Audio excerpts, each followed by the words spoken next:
If you want me to get away from you, leave my own house. You just threw your drink on the table. It scares me. This kind of behavior scares me. Because you think I'm somebody I'm not. And I am so sick and tired of it.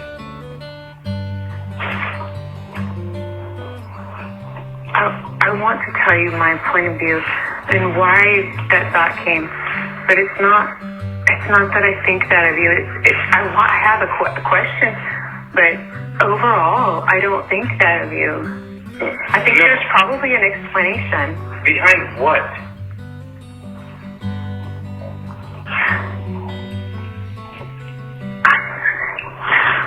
I'm not scared to talk to you about it because I think that it's something that would normally make you angry. I'm scared to talk to you about it because right now you're more prone to being angry and taking things the wrong way. I already know you don't trust me. I already know. And I know that the words you say when you say you believe me to be a good man, you believe that I'm for us, those are false narratives. They were so false. Yeah. I meant it with all my heart. In that moment. And then all of a sudden, because I asked you if it was a setup? Yeah, and you said that's why you were so upset. Why was I so upset? Because you said I was sharing a special moment. Because you were putting on a play. No. I wasn't.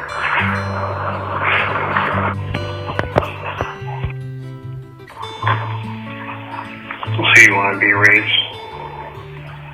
Huh? You want to be raged?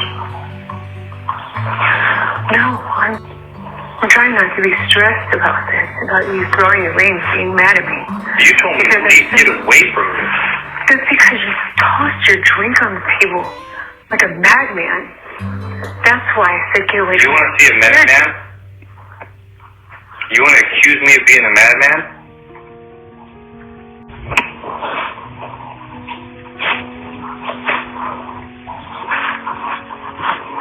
Why is it threatening fear thing? Do you want me to be a madman? Of course I don't.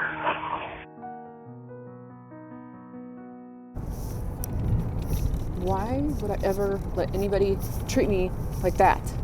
Why? I listened back and I'm just like, what? Why? I should have said, oh, yeah, act like a madman. I'm going to be a mad woman and call the mad police and have them madly take you away. Because he's on parole. He wasn't supposed to be drinking.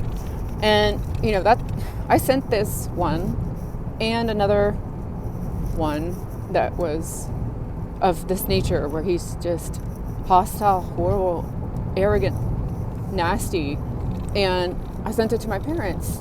And they accused me. I remember they're like, "What sound? You were both drinking. It's clear in these clips." One of them I was one of the ones, but this one I was pregnant. It was April of 2023, so I was 4 months pregnant with our 1-year-old son. So I wasn't drinking, but he acted this way when he was sober too. And you know why he was so pissed? Because he had broke our safeguard. We had a safeguard because he was a whore that if he talked to someone of the opposite sex, which I should have just made it people in general. I didn't know until very late in our relationship, the last couple of months, that he had homosexual tendencies. But our safeguard was if you talk to someone of the opposite sex, and it applied to me too. I made it apply to me too, even though I didn't need it, that we would tell each other about it if it was something personal. So if it was work or service related, we wouldn't, that's not necessary, but if it was personal, we would tell each other about it. And we argued so much about that. You wouldn't believe it. Because he would say, well, that gives the premise that we're going to do that. We're going to have personal conversations. I was like, well, yeah, there might be an occasion where it just happens. And, you know, we should try to avoid having personal, intimate conversations with people. But if it happens, then we need to tell each other about it. And he didn't follow it. He didn't follow it at all. But so on this occasion, he had talked to a woman, it was mutual, you know, our friend, after church for like 2 hours, and she told me about it right away. Well, he failed to tell me about it. I waited to see if he would, and he didn't tell me about it. Well, so that catches him in a flaw, right? In a way that he went against his word, and so his reaction is to get pissed. And he said this day that this argument happened, he said that he was wondering if it was a setup, and he had imagined that she had said, I bet I can get your husband to cheat on you with me. And he said it twice. So I looked back at my notes from this day, and so I was bothered by that, but he was so hostile that I didn't want to talk to him about it or ask him or tell him my feelings about it. And you heard in the argument, he accuses me of being dishonest about calling him a good man and that I know he's for us. Because I was now questioning, I now had an issue with the fact that he didn't tell me about this intimate conversation he had with someone. Like, why didn't I stand up for myself? And this was just 4 months after I caught him at our dinner table with another woman, messing around. Like, why? Why such little self-value? And I mean, if you're someone who's been with a narcissist or is with a narcissist, then you know exactly why we get stuck. There's so many dynamics, and one of the aspects is that no one is going to believe you that this person is a monster, because they don't act like a monster in front of anybody else. They act like Mr. Wonderful, Mr. Happy-Go-Lucky, Mr. Flattering everybody, Mr. Innocent, naive, oh, I didn't know any better, and just silly. It's just silly Willy all the time, that no one believes that he's this arrogant psychopath in your home to you.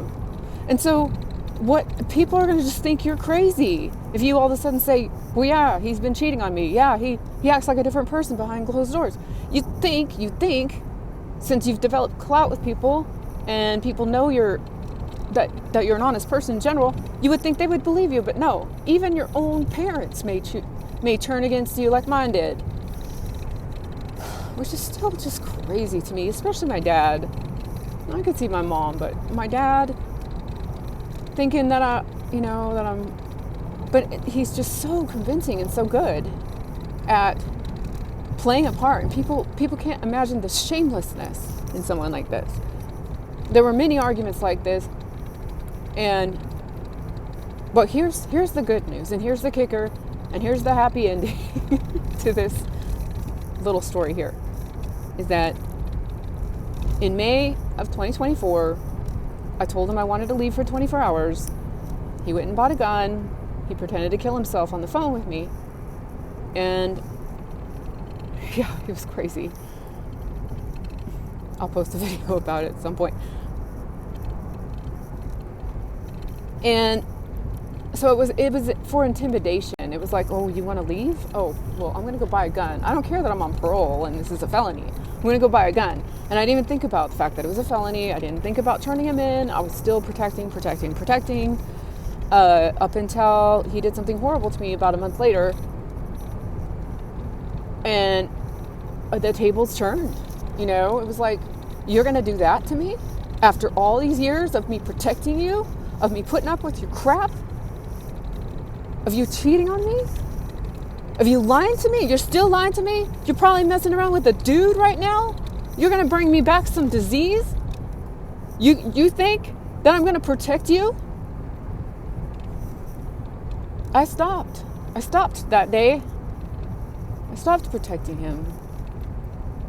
And I reported the gun that was locked in my trunk of my car, and the key had disappeared. I have an old car. It's a 99 deceiver. It's an antique. And look, the light is hanging. It's falling apart. Like literally, it drives beautifully, but it's falling apart. And, I've been struggling. I have $12 to my name right now, including credit cards. My credit's still good, praise God. But by God, I'm free. I have a protection order that was granted for a year, where it is illegal for him to come to my doorstep, which is, I know that's where he would be if God didn't facilitate this order of protection process that I didn't even know about. He would be at my doorstep every single day. He would not. So, because with narcissists, you are manipulatable tools. You're not a person who can make a decision like, hey, I'm done with you. It's over. You can't do that with a narcissist. They're like, wait, no, you're my puppet. You're my chess piece. You're my primary source of supply. You're the one that makes me look good to everybody. You're my happy family at home while I go and do my shenanigans out there. No, I did this for you, and I did this for you. Remember when I did this for you? And remember, God told me this, and God told me that. And no, let's pray. We need to pray. You're listening to the enemy. You're allowing the enemy to control our lives and to hurt our family, and just it was over. It was over. I couldn't believe anything he said. I would never believe the whole God thing anymore. I realized that the whole God thing was a show. It's a show. And that is crazy. Like, who uses God like that? Who uses the fact that people cannot imagine someone so shameless as to use God to invoke trust in other people? Who does that? And then I think about all those, like, pedophile priests and stuff. The whole, the Catholic Church.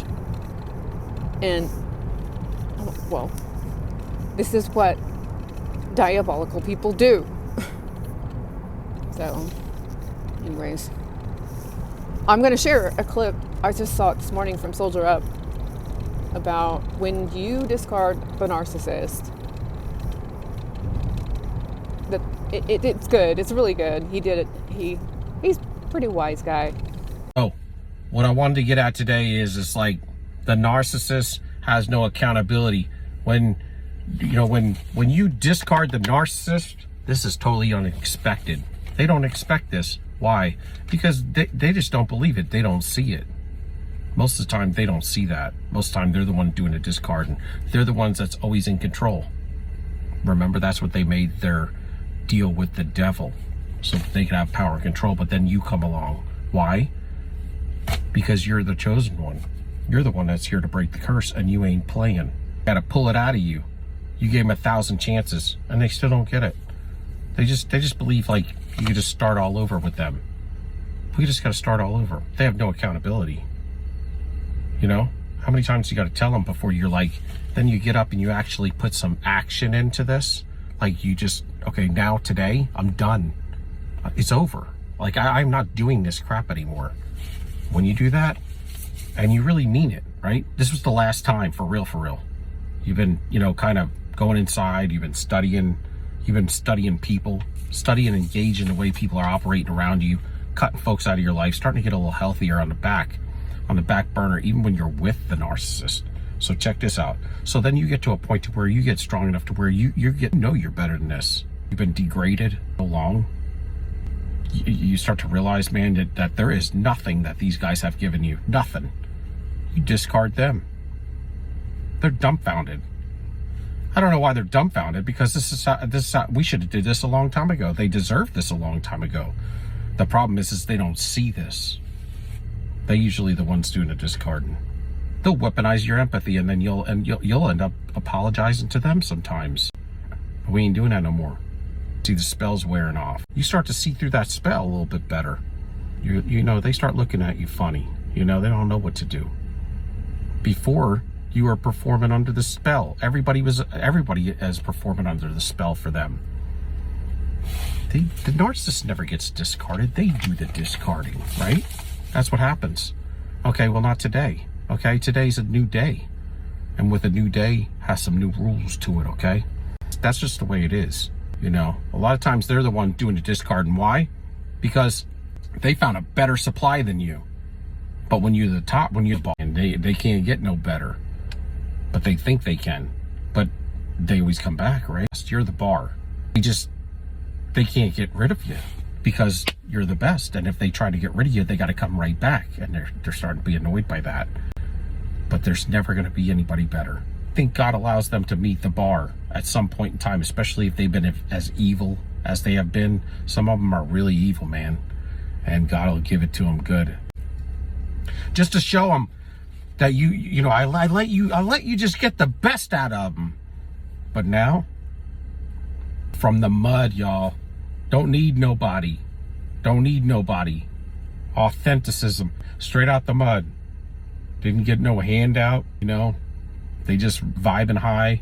They're moving things. They're making better decisions than they've ever made in their life because now they're awoke.